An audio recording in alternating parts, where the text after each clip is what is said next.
The sweat on Arthur Blackwood's brow had nothing to do with the Parisian heat.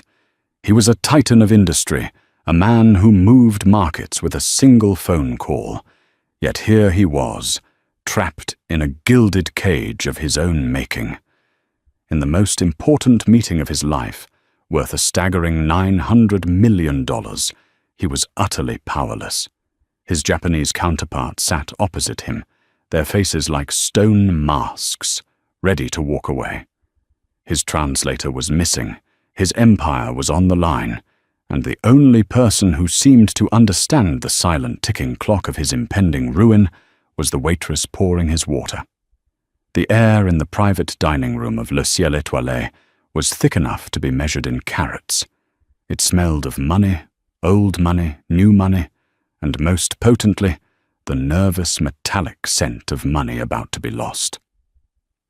Arthur Blackwood, founder and CEO of Blackwood Capital Partners, felt a single bead of sweat trace a cold path down his temple.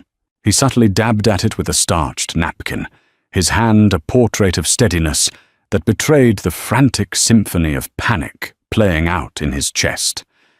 He was a man accustomed to control. His world was a meticulously calibrated machine of schedules, analytics, and outcomes he had predetermined. His Gulfstream G700 was fueled and ready before he even knew his destination. His suits were Savile Row, his watches were Patek Philippe, and his assistants were clairvoyant. But today the most critical gear in his machine had snapped. His translator, a prim and unflappable man named George, was gone.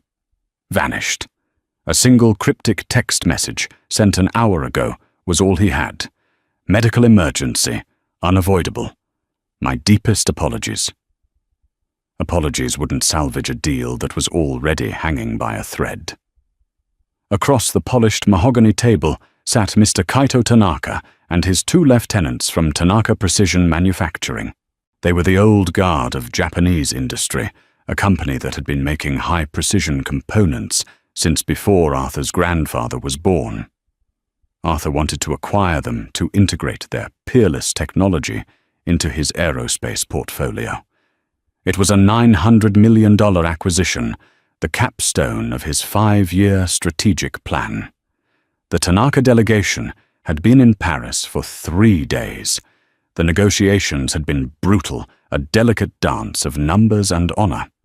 They had finally agreed on the valuation, the corporate structure, everything except for one final infuriatingly sentimental clause. It concerned the pension and lifetime employment guarantees for 300 of Tanaka's longest-serving employees.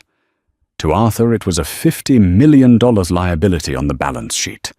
To Mr. Tanaka, it was a matter of giri, a complex Japanese concept of duty and social obligation that Arthur's Wharton MBA had never prepared him for. Today was supposed to be the final handshake.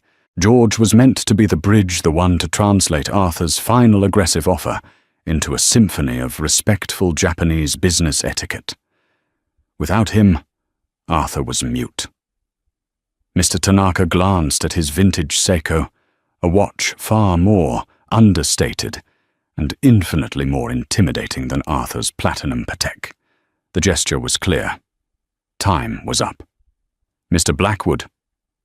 Tanaka said, his English thick but precise. We have enjoyed your hospitality. However, this delay is unfortunate.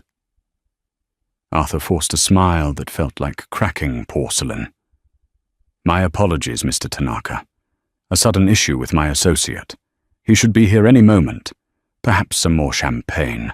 The 96 Dom Perignon is exceptional. He motioned vaguely, hoping a waiter would materialize. Tanaka's gaze was flat. We do not drink when business is unfinished. The words hung in the air, a death sentence for the deal. Arthur's mind raced. He could call his Paris office, but finding a top-tier Japanese financial translator in the next 10 minutes was impossible. He was watching $900 million and the respect of his entire industry dissolve before his eyes because of a single missing man. the silence stretched amplified by the distant muted clinking of cutlery from the main dining room. It was the sound of a world moving on without him. Each tick of the ornate grandfather clock in the corner of the room was a hammer blow to his composure.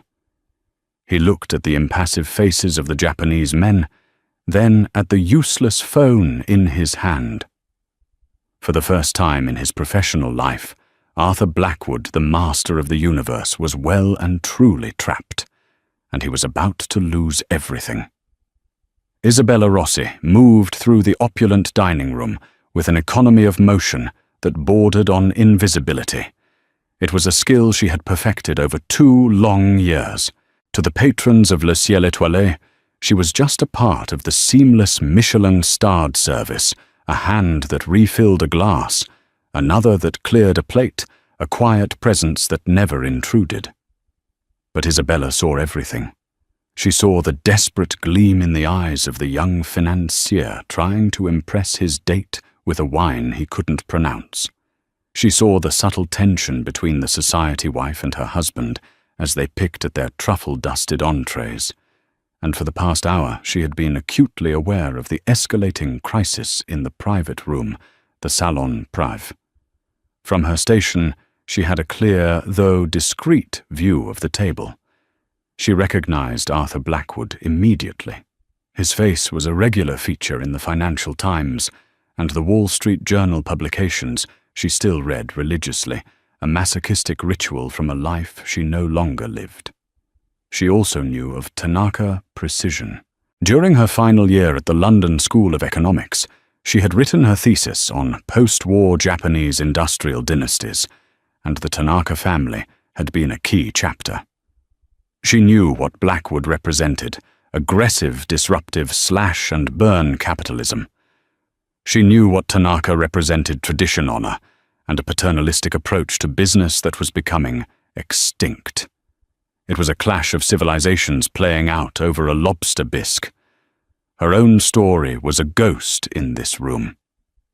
4 years ago, she had been Isabella Rossi, the rising star at Goldman Sachs's London office, fast-tracked for the Tokyo desk. Her Japanese was flawless honed during a 2-year immersion program at Waseda University. She understood not just the language, but the culture, the importance of saving, face the art of reading the air, the intricate web of obligations that governed every interaction.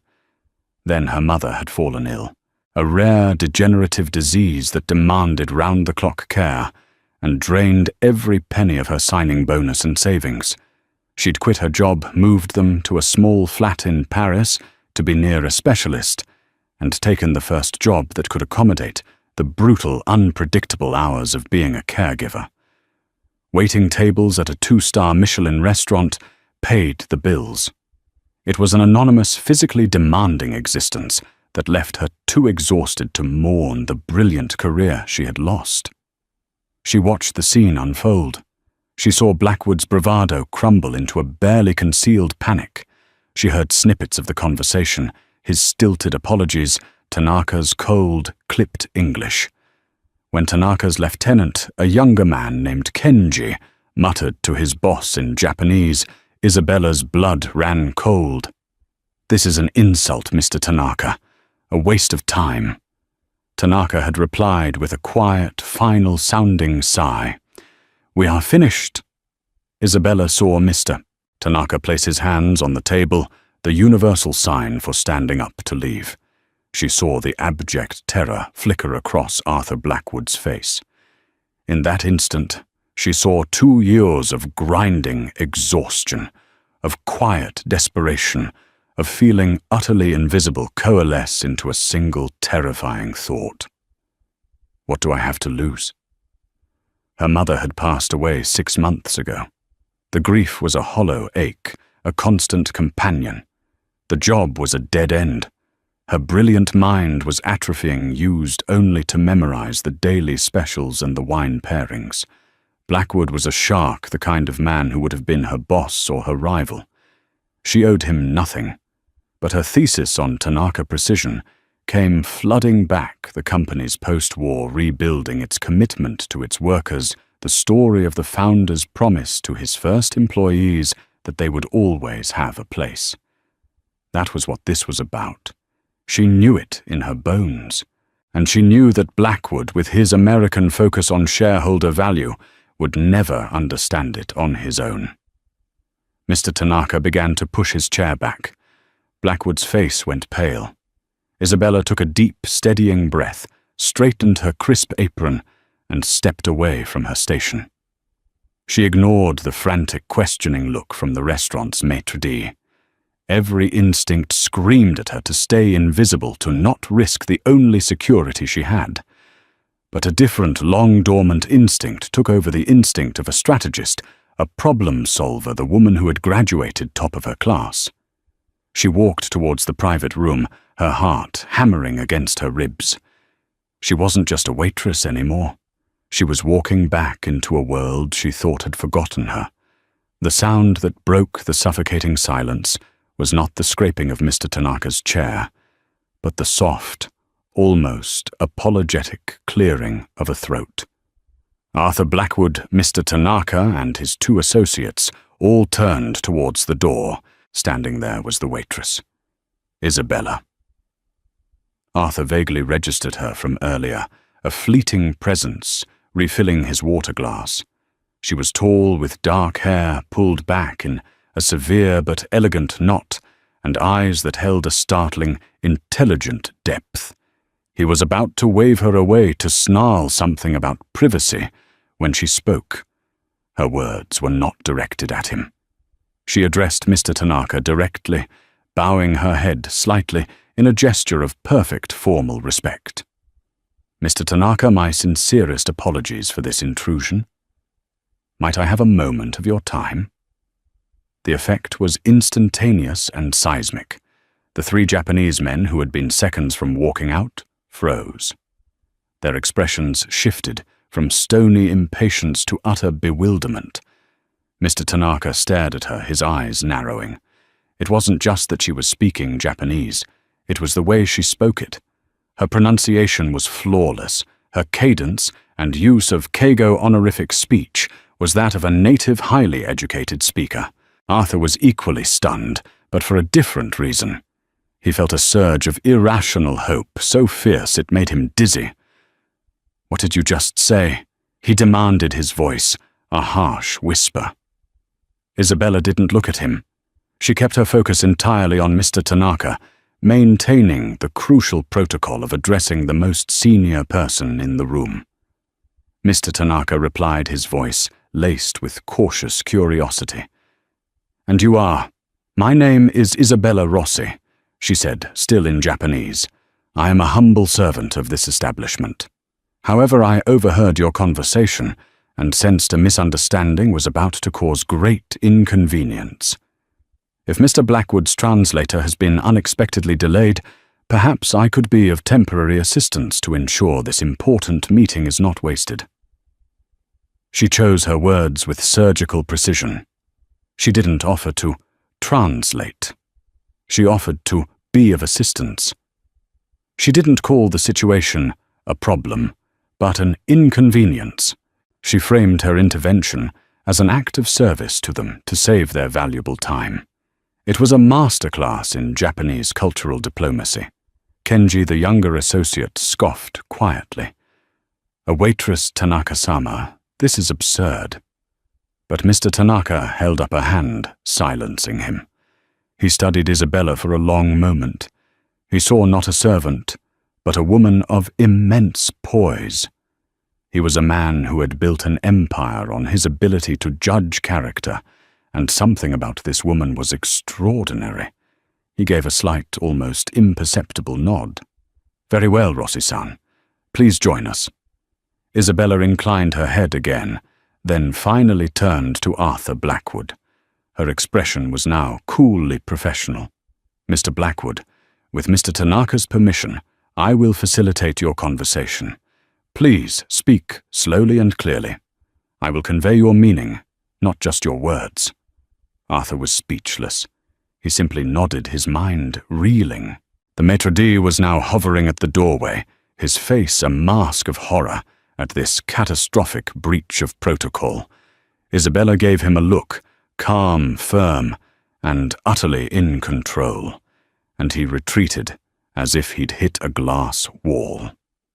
She pulled an unused chair to the corner of the table, positioning herself slightly behind and between the two parties, a neutral bridging position. The dynamic in the room had been irrevocably altered. A moment ago, it had been a standoff between two titans. Now the nexus of power had shifted to a waitress in a black apron. "Mr. Blackwood," she said, her voice now crisp English, "please restate your last proposal for Mr. Tanaka." Arthur's throat was dry. He took a sip of water. He looked at Isabella, truly looked at her for the first time. The desperation in his chest hadn't vanished, but it was now joined by a profound sense of awe and disbelief. He had been drowning, and a hand had reached out from the most unexpected place imaginable. "All right," he began, his voice regaining its familiar tone of authority, but with a new undercurrent of caution. "Mr. Tanaka, my offer for the Employee Legacy Fund is $50 million. A final offer. It's a generous severance package that—" Isabella held up a hand, a small, subtle gesture, but it stopped him cold. "Forgive me, Mr. Blackwood," she said softly. "May I suggest a different approach? The word severance implies an ending, a termination. This is a concept that may not align with Mr. Tanaka's view of his obligation." Arthur stared at her, his ego bristling at being corrected, but the logic in her words was undeniable. He had been trying to smash through a brick wall. She was showing him there might be a door. "What do you suggest?" he asked, the question itself a monumental concession. "Let me frame it," she said. "Please allow me." He nodded. Isabella turned back to the Japanese delegation. She took a breath and began to speak. Arthur Blackwood didn't understand a single word, but he watched, mesmerized, as the tension began to leak out of the room, replaced by something he hadn't felt in days, the possibility of success. What Arthur Blackwood witnessed over the next hour was not translation. It was alchemy. Isabella Rossi took his blunt, numbers-driven American business speak and transformed it into a language of honor, legacy, and mutual respect. She did not begin by mentioning his $50 million offer. Instead, she started with a story. In flawless Japanese, she said, "Tanaka-sama, before we discuss numbers, Mr. Blackwood asked me to express his profound admiration for the history of your company. He has studied the story of your father, Tanaka Hiroshi, who founded this company from the ashes of the war, with a promise to his first engineers that their loyalty would be met with loyalty for life. Mr. Blackwood understands that this is not a line item on a spreadsheet. It is the soul of Tanaka precision." Arthur's jaw nearly hit the floor. He had never said any of that. He'd read it in a background file, of course, but he'd dismissed it as sentimental fluff. Yet as he watched Mr. Tanaka's rigid posture soften, as he saw the flicker of surprise and respect in the old man's eyes, he understood. Isabella wasn't translating his words. She was translating his intent and improving it tenfold. She let the statement hang in the air before continuing. "Mr. Blackwood does not wish to sever this legacy. He wishes to honor it in a way that ensures its future. He proposes not a severance package, but the creation of the Tanaka Hiroshi Legacy Fund." She then took Arthur's proposal and completely reframed it. The $50 million was no longer a payout to get rid of a liability. In her telling, it became the foundational investment, a tribute from Blackwood Capital to create a trust. This trust wouldn't just be for pensions. She proposed it could also fund retraining programs, educational grants for the employees' children, and seed funding for any of the veteran employees who wished to start their own small businesses after retirement. She was building a bridge plank by plank over the cultural chasm that separated the two men. When she explained the concept to Arthur in English, she was ruthlessly efficient. They aren't concerned with the amount as much as the principle of Giri, the lifelong obligation. Your offer felt like a payoff to discard them. My proposal frames it as a continuation of their service to the company, investing in their future and their families' futures. It preserves their dignity. Arthur was stunned. Can we do that trust fund with grants? It's your money, Mr. Blackwood. You can structure the fund however you wish. The legal framework is simple. The cultural impact, however, is monumental. He nodded slowly, processing the brilliance of it. It was the exact same amount of money, but the meaning was entirely different. It was no longer a cost. It was an investment in goodwill. The negotiation became a three-way conversation with Isabella at its heart. Mr. Tanaka, now fully engaged, began asking questions in Japanese. And who would administer this fund? We cannot allow our people's future to be managed by foreign speculators. Isabella turned to Arthur. Mr. Tanaka is concerned about oversight. He fears a loss of control over the employees' welfare. Arthur, now catching on, saw the opening. Tell him the fund will be co-managed. A board with 3 of my executives and 3 of his. He can even be the honorary chairman. As Isabella relayed this, a true smile touched Mr. Tanaka's lips for the first time. The offer of a co-managed board with him as chairman was an immense sign of respect. It gave him continued involvement and protected his honor. There was one final sticking point. Kenji, the younger, more skeptical associate, raised a point. This is all well and good. But what guarantees do we have that once the acquisition is complete, Blackwood-san will not dissolve this fund in 5 years? Isabella presented the challenge to Arthur. They need a guarantee of permanence. Arthur didn't hesitate. This was territory he understood. Tell them we will write it into the acquisition contract itself. The fund will be established as an irrevocable trust. It can't be dissolved without the unanimous consent of the board we just established.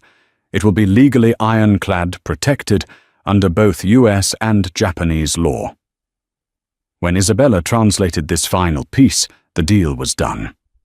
The legal guarantee of an irrevocable trust was the master stroke. It took the verbal promise of honor and solidified it with the legal force Blackwood respected. Mr. Tanaka stood up. Arthur stood with him, his heart pounding. The old man looked not at Arthur, but at Isabella. He spoke to her in Japanese. Rossi-san, you have not merely translated words. You have translated spirit. In my 40 years of business, I have never witnessed such skill. You have the heart of a Japanese and the mind of a Western strategist. He then turned to Arthur and extended his hand. Mr. Blackwood, we have a deal. Arthur gripped his hand firmly, a wave of relief so powerful it almost buckled his knees, washing over him. Thank you, Mr. Tanaka. You will not regret this. As the Japanese delegation gathered their things, preparing to leave, Arthur Blackwood looked at Isabella Rossi, who was standing quietly by the side, her work done. He had come into this room to close a $1 million sticking point on a near $1 billion deal. He had been about to fail spectacularly.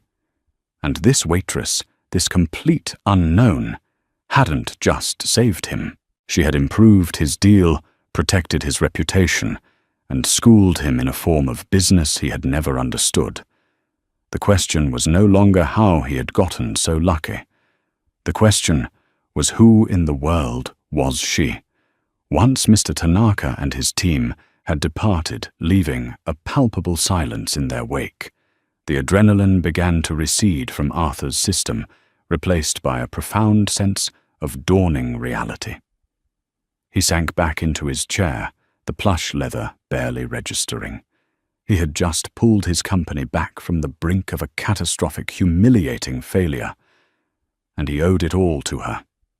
Isabella was quietly gathering the water glasses, her movements as precise and unobtrusive as they had been before the world had turned on its axis. She was retreating back into her role as a waitress, her posture and expression becoming once more deferential and anonymous. Arthur couldn't allow it. "Stop," he said. The word was sharper than he intended. She froze a glass in her hand. "Please," he added, softening his tone. "Sit down." She hesitated for a fraction of a second before placing the glass on her tray and taking the seat opposite him, the one Mr. Tanaka had just vacated. She sat poised on the edge of the chair, her back perfectly straight. She was no longer a waitress, nor was she the powerful negotiator. She was an enigma. Arthur took out a checkbook from the inner pocket of his jacket, a tool he rarely used, but kept for moments that required a certain theatricality. He uncapped his Mont Blanc pen. "I don't even know how to begin to thank you," he said, his voice raw with sincerity. "You didn't just save the deal. You may have saved my company's entire expansion strategy. What you did in here, it was genius." He started to write. "I'm going to write you a check. I want you to tell me the number. And don't be modest. Whatever you think your service was worth, I'll double it." Isabella watched the pen hover over the paper.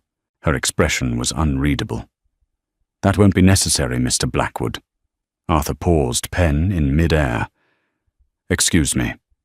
This restaurant adds a standard 20% service charge to the bill for private rooms. I am an employee here. That will be sufficient." Arthur let out a short, incredulous laugh. "A service charge? You just brokered a $50 million compromise that secured a $900 million acquisition, and you're talking about a service charge. I was thinking of a number with at least 6 zeros. He gestured with his pen. $1 million. Right now, for your time." He expected tears, shock, gratitude. He got none of it. Isabella's gaze was calm and direct. "Mr. Blackwood," she said, her voice quiet but firm. "I appreciate the sentiment, truly, but I cannot accept your money." He was floored. In his world, everyone had a price. It was the first rule of business. Refusing $1 million check was not just unusual, it was unnatural. Why not? "Because what I did in here was not the service of a waitress," she explained. "It was the work of a financial strategist and a cross-cultural consultant. That work has a price, but it isn't a tip written on a check in a moment of gratitude. It's an invoice, it's a contract, it's a career." The pieces began clicking into place in Arthur's mind. The flawless Japanese, the understanding of Giri, the strategic reframing of his offer. This was no coincidence. "You're not a waitress," he stated the words, a realization rather than a question. "For the past 2 years, that is exactly what I have been." She countered a flicker of old pain in her eyes. "It is honest work, but it is not who I was, and it is not who I intend to be." Arthur put the checkbook away, his curiosity now fully ignited. This was better than any deal. This was a discovery. "All right," he said, leaning forward, all his predatory business instincts now focused on her. "Forget the check. I'm offering you a job. Right now. Blackwood Capital Partners. Name your position. Head of my Asian Markets Division. Senior consultant. You'll report directly to me. Name your salary. Whatever you were on track to make it." He paused, guessing. "Goldman or JP Morgan, I'll triple it. A 7-figure signing bonus. A relocation package to our New York headquarters." It was the offer of a lifetime. A golden ticket out of her apron and back into the world she was built for. He watched her face, expecting to see the resolve finally crack, to see the ambition she was so clearly hiding burst forth. Instead, she gave him a small, sad smile. "Thank you, Mr. Blackwood. It's a generous offer. But I must decline." The refusal hit him harder than the first. The money he could almost understand as a matter of pride. But refusing a career, a position of power she had so masterfully demonstrated she deserved. It made no sense. "Why?" he asked, genuinely bewildered. "You're telling me you'd rather stay here serving champagne and clearing plates. I don't want to be the lucky waitress you discovered," she said, her voice clear and without a trace of self-pity. "The corporate curiosity you pulled out of a restaurant. If I ever return to that world, I will do it through the front door on my own terms. Not as a story you tell at dinner parties." With that, she stood up. "The bill for the room and your meal will be sent to your office. It was a pleasure to be of service, Mr. Blackwood." She gave another small, polite bow and turned to leave. Arthur Blackwood sat alone in the silent room, surrounded by the debris of a multi-million-dollar victory. He had won the battle with Tanaka precision, but he had just been utterly, comprehensively outmaneuvered by Isabella Rossi. And he was more intrigued than ever. He had to know her story. He had to understand why the one person he couldn't seem to buy was the one he now felt he couldn't afford to lose. Arthur Blackwood did not become a billionaire by accepting refusals. A no was not a conclusion. It was simply a more complex problem to be solved. As he was driven back to the Four Seasons Hotel George Thrift, he didn't fume over Isabella's rejection. He dissected it. Her pride, her insistence on walking through the front door. Her reference to her past, it was a puzzle, and Arthur loved puzzles. He made 2 calls from the back of his Mercedes Maybach. The first was to his head of security, a former Mossad agent named David Cohen, a man for whom the word discreet was a religion. "David," Arthur said, his voice low, "I have 2 assignments for you. First, I want to know exactly what happened to my translator George Albright today. I don't want the official story. I want the real story. Check hospitals, check his apartment, check his credit card swipes for the last 24 hours. I want to know what he had for breakfast." And the second, David's voice was gravelly, impassive. "A woman. Her name is Isabella Rossi. She works at Le Ciel Étoilé. I want to know everything. Education, work history, family, what she had for breakfast, everything. I want the file on my desk by morning. And David, be invisible." The second call was to his legal team in New York.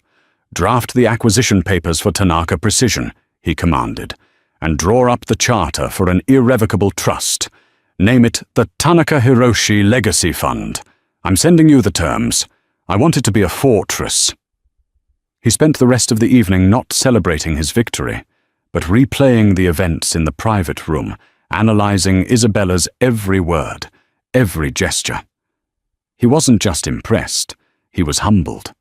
She hadn't just used a linguistic skill, she had deployed a profound strategic and emotional intelligence that he had rarely encountered, even among his most senior partners. The next morning, a slim encrypted tablet was delivered to his suite. It was David's report. Arthur poured a black coffee and began to read. The first file was on George Albright. The official story was food poisoning from a bad oyster. The reality, as David had uncovered through interviews and a discreetly accessed security camera from a nearby cafe, was far more sinister. George had eaten lunch alone, a sandwich he'd brought from home.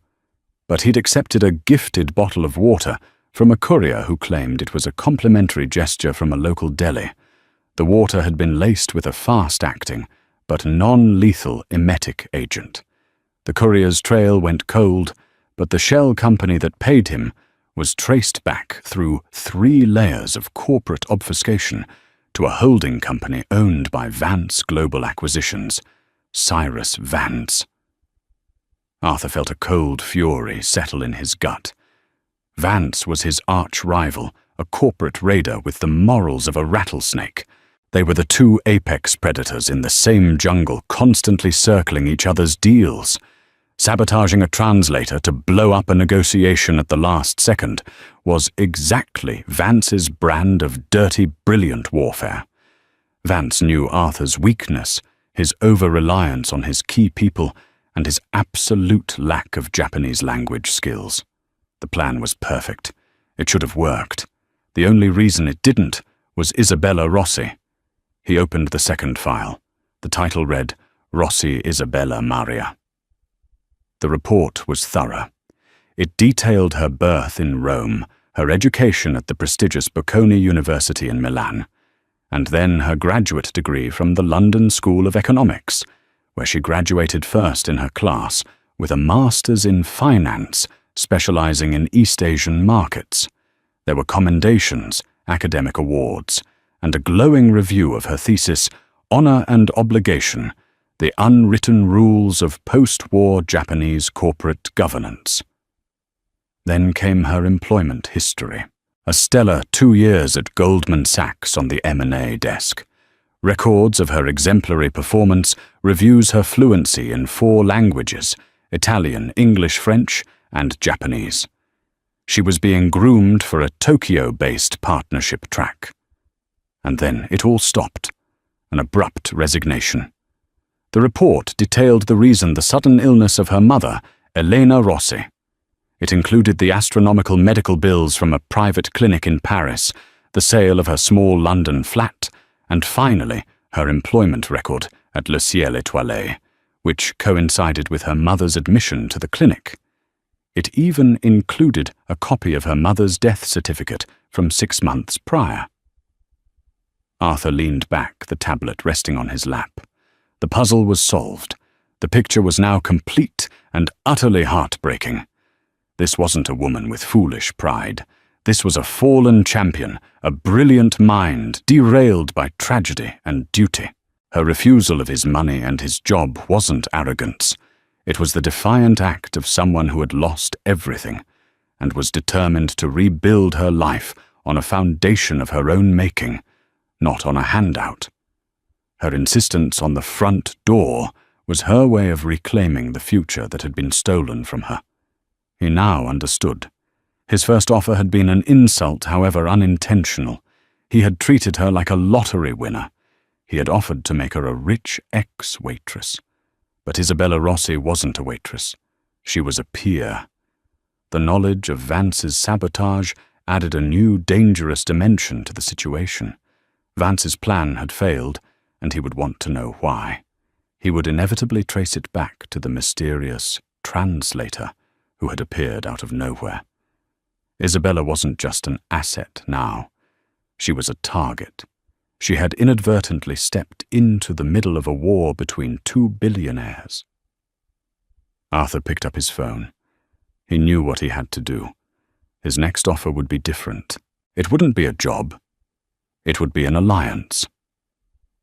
The 2 days that followed the negotiation in the Salon Prive were a study in surrealism for Isabella. The world on its surface had snapped back into its familiar shape. The ache in her feet returned with a vengeance. The clatter of plates and the demanding calls of the kitchen became the soundtrack of her life once more. Yet everything was different. The very air around her seemed to have changed. She was no longer invisible. The other waiters, the bus boys, the sommelier, they all watched her now. Their gazes were a strange cocktail of curiosity, awe, and a bitter tang of suspicion. Whispers followed her from the wine cellar to the linen closet. Had she blackmailed the billionaire? Was she his mistress? Or was she, as the more imaginative kitchen staff speculated, some kind of corporate spy? A deep-cover agent planted in the restaurant for just such an occasion. The maître de man who had once treated her with dismissive condescension now scurried out of her path, his face a mask of anxious deference. She had become a ghost at her own feast present, but no longer a part of the life she had known. The anonymity that had been her shield for 2 years had been shattered, leaving her feeling exposed and strangely lonely. At night, in her small, quiet apartment in the 15th arrondissement, the silence was an interrogator.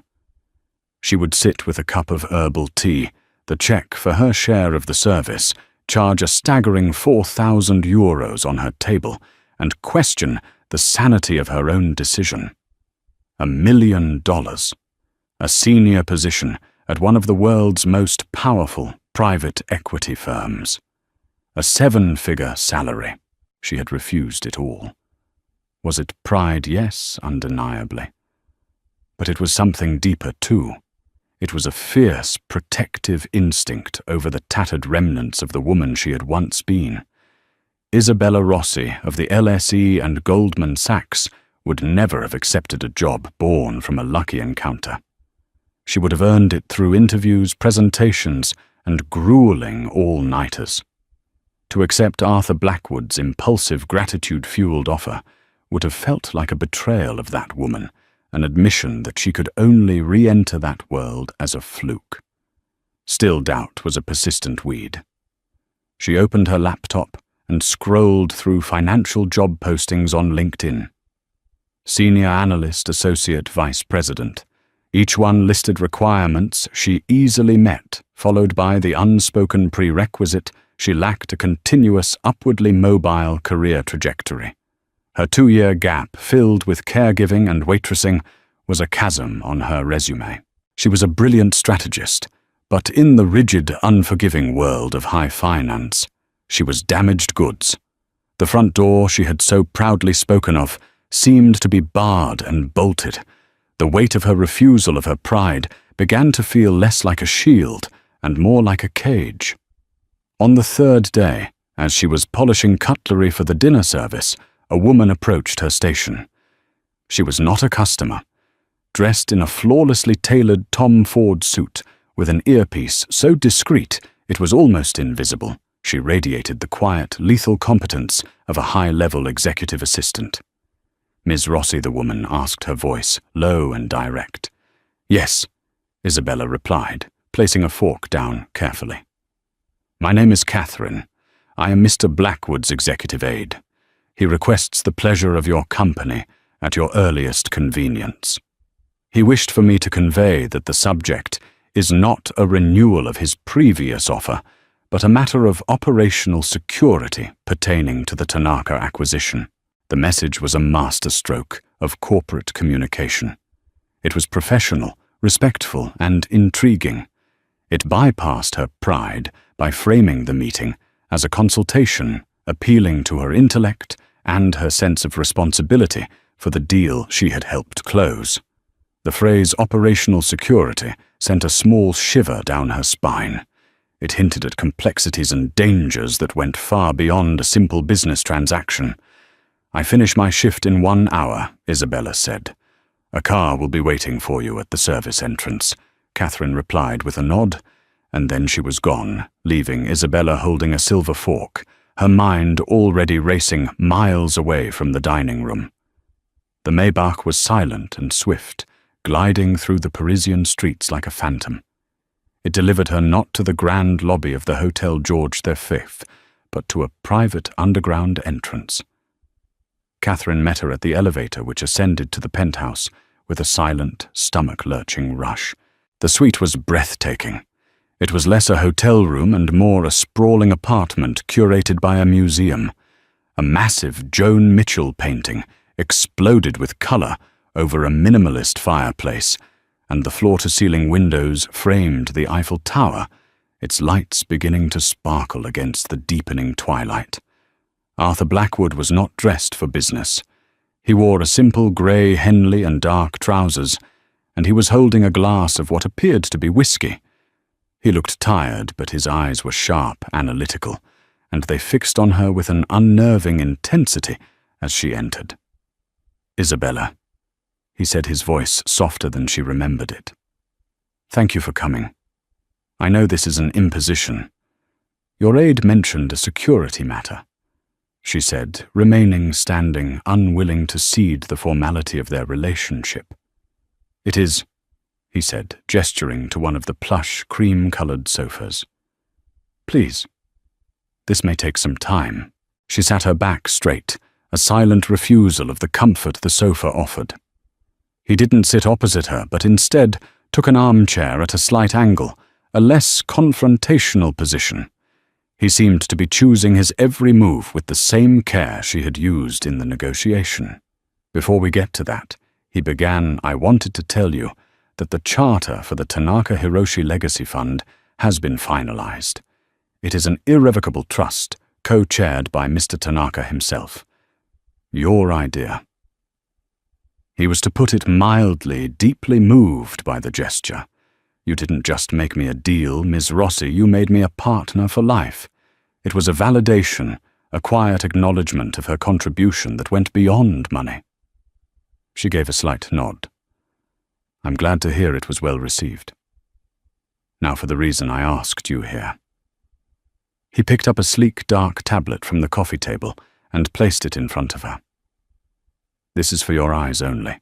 It's the after-action report from my security chief regarding the events of our meeting." He watched her as she read. The file detailed the systematic, deliberate sabotage of his translator, George Albright. The laced water bottle, the untraceable courier, the shell company. Isabella's mind absorbed the information, processing it not as a passive reader, but as an analyst.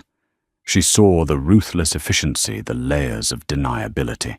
Finally, she came to the conclusion, the name of the ultimate beneficiary, Cyrus Vance, CEO of Vance Global Acquisitions. Vance, she said, the name tasting like acid. She knew him by reputation.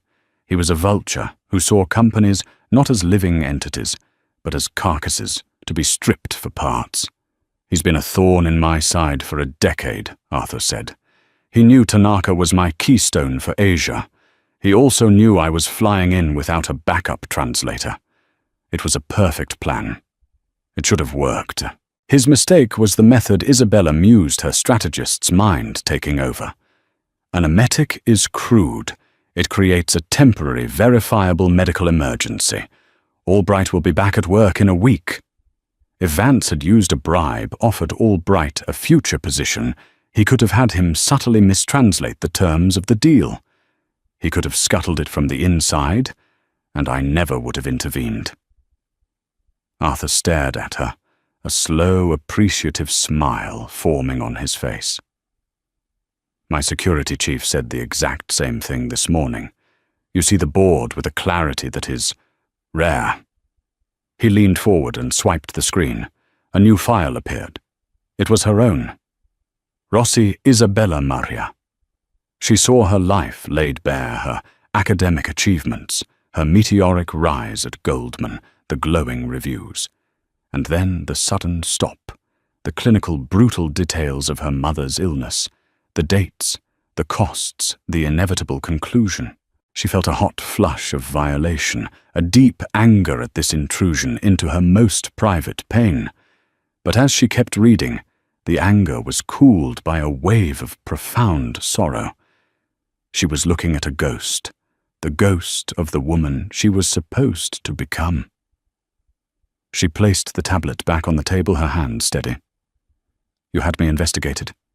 It was not an accusation, but a statement of fact."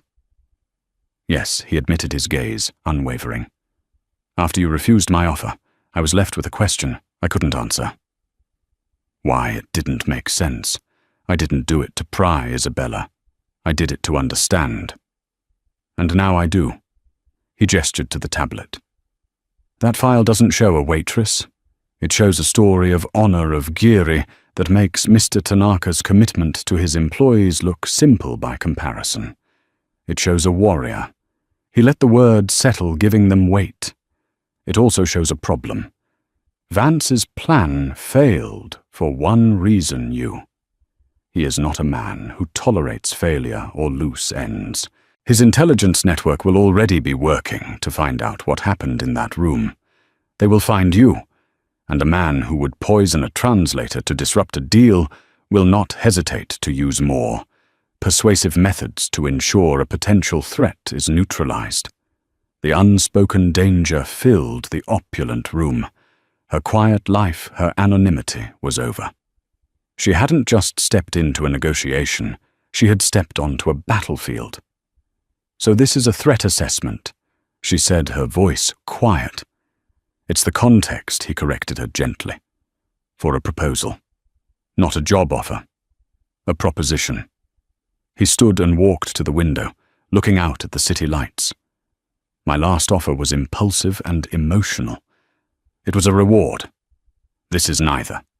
This is a cold, calculated business decision. Vance and men like him are my single greatest vulnerability. They don't attack my balance sheets. They attack my operations, my people, my reputation. I have the best lawyers, the best bankers, but I have been fighting a defensive war. I need to go on the offensive." He turned back to face her, his eyes blazing with purpose.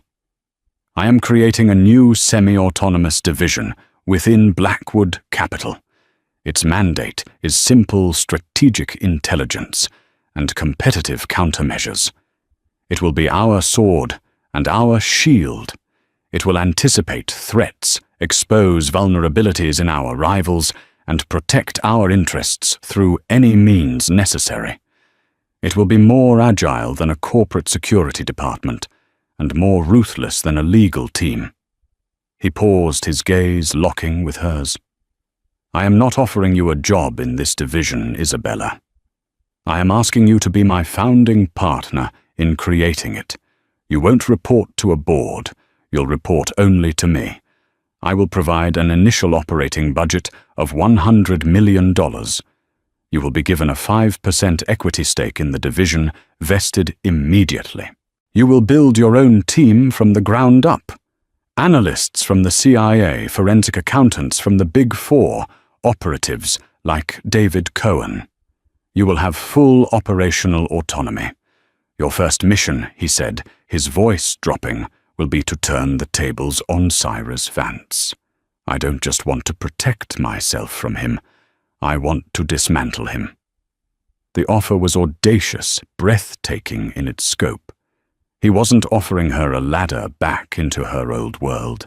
He was giving her the tools to build a new one. He had addressed her pride, not by ignoring it, but by raising the stakes so high that pride was no longer relevant. This was not a gift. It was a challenge, a declaration of war. He was offering her the one thing she craved more than money or status, a worthy problem to solve. She stood and walked to the window, standing beside him, though not too close. The city glittered below them, a universe of lights, each one a life, a story. For 2 years, she had been one of the anonymous ones. He was offering her a chance to be a force that moved them. "I have one condition," she said, her voice as calm as the still air in the room. "Name it," he said without hesitation. "The division will be based here, in Paris, not New York. The war you're describing is global. We need to be positioned at the crossroads, not in the fortress." It was a test, a small strategic assertion of the autonomy he had promised. Arthur Blackwood looked at her, and for the first time he didn't see the waitress or the strategist or the grieving daughter. He saw his equal. He saw the partner he didn't know he needed. A genuine smile, free of calculation, touched his lips.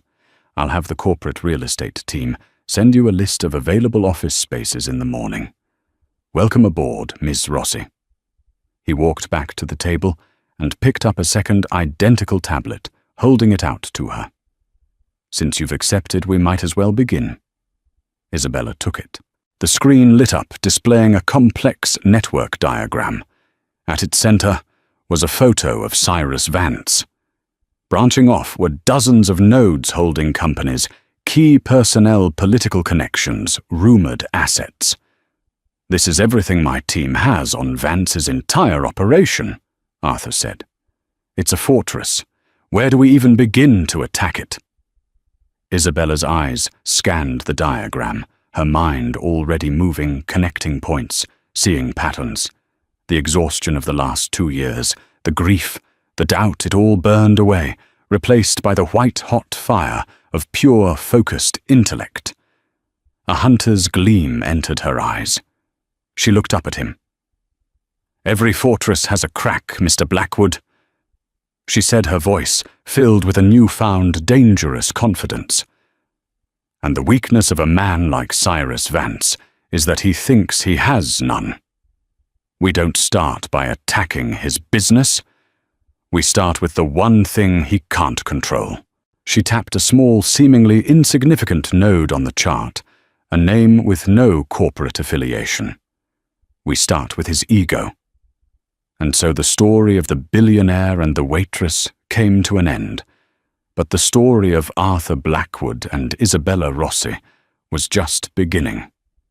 It's a powerful reminder that the most brilliant minds and the strongest characters can be found in the most unexpected of places. It shows us that true value isn't always listed on a stock exchange, and that sometimes the greatest opportunities arise not from our plans, but from the moments when our plans fall apart. It's a story about honor, second chances, and the incredible power of seeing people for who they truly are, not just the role they happen to be playing. What did you think of Isabella's journey? Have you ever seen someone's hidden talent shine through in a crisis? Let us know in the comments below. We read every single one. If this story inspired you, please hit that like button, share it with someone who needs to hear it, and most importantly, subscribe to our channel for more true life stories of triumph and transformation. Thank you for listening.